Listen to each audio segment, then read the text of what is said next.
Head into combat on foot, drive armored vehicles, or take to the skies on helicopters and jets.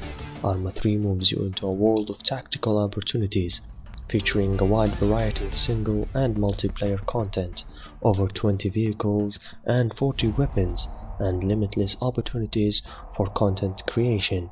ArmA 3 is the PC premier military game. ArmA 3 sends you to war.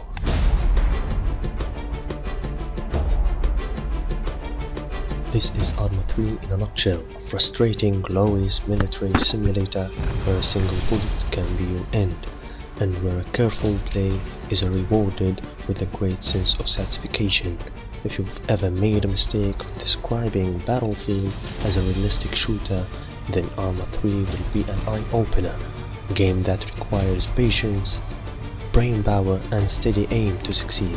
This isn't a stream of bullet-ridden violence, it's a game where you spend far more time planning and moving than you do shooting, where the tension of waiting for combat is just exhilarating as the combat itself. A vast editor, apparently the very same one the developers used, is included in the package, which allows you to create endless scenarios to play and share with the world. And indeed, there's already thousands of missions to download from the Steam Workshop, and it's a beautiful thing to work with, and the missions you can create are limited only by your skill and the time you are willing to sink into creating them. Visually, ArmA 3 is gorgeous, the vast sprawling land a sight to behold with varied terrain to tackle. Although you won't see much of it during the single-player expeditions, it's not until you get into the multiplayer where have a gigantic open map such as this makes sense. The level of detail on character models, guns and the very ground is impressive, and some of the vistas are stunning. Because of realism is the name of the game. Some of ArmA 3's land does look boring at times from a purely visual standpoint, but it creates a convincing world for you to do your soldiering. Since there's a lot of terrain to cover, vehicles also featured. Land-based stuff has a satisfying degree of weight and are easy enough to drive. But flying in ArmA is an art, and again without a decent instruction, one that is veiled in dark secrecy, making skilled pilots a valuable asset online. This challenge makes seemingly mundane tasks like landing a helicopter to pick up troops far more interesting and rewarding, assuming you eventually manage to fly the thing for more than 5 seconds without crashing. Master flying and you will feel awesome. This is the kind of game where you move a short distance and stop to scan the surrounding area, where gunfire should be careful and controlled, where examining the map for the best approach is advisable, and where a single bullet can prove to be fatal. In short, realism is king, and attempting a more run-and-gun attitude will get you killed as soon as you come in range of an enemy. Firefights is open country, are usually done at long range, and so bullet travel time, range and lead distance to target must all be considered.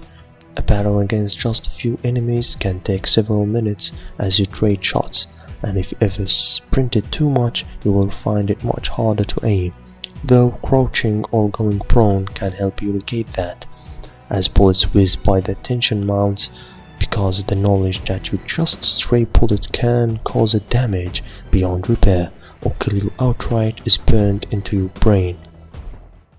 Meanwhile, street fights are dangerous and often over much quicker thanks to the short ranges involved.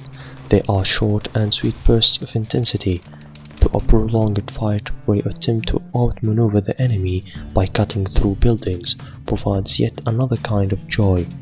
You spend more time planning attacks and navigating the world than you do in actual combat, yet that's the beauty of the game. There is an obvious sense of tension that arises from carefully closing in on your target. Firefights are tense, but so is the lead up to them. ArmA 3 obviously appeals to a niche audience, the vast majority of people just wanting gratifying action on demand, something which a realistic approach doesn't really offer. But if you are one of those people who enjoys realism, then ArmA 3, despite its flaws, is life-consuming, and even now I find myself thinking about it. You could of course argue that ArmA 3 is aimed at a specific audience, and that marketing to anybody else or creating a detailed tutorials for them would be a waste of resources.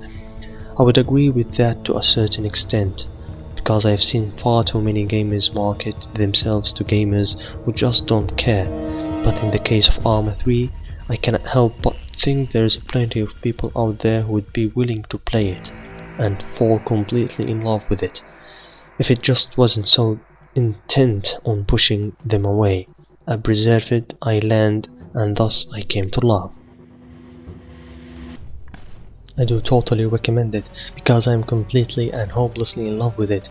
Once you understand what ArmA is about, understand its complexity, it becomes an addictive experience. In truth, it almost has more in common with an RPG. The slow pace, constant military jargon, and obsessive attention to detail and realism dragging you in, fooling you into believing you are really a soldier. When everything comes together, the game is spectacular, and with a bit more polish and thoughtful design, it could have captured the hearts and minds of so many more people. Fluid genius is perhaps how I could best describe it.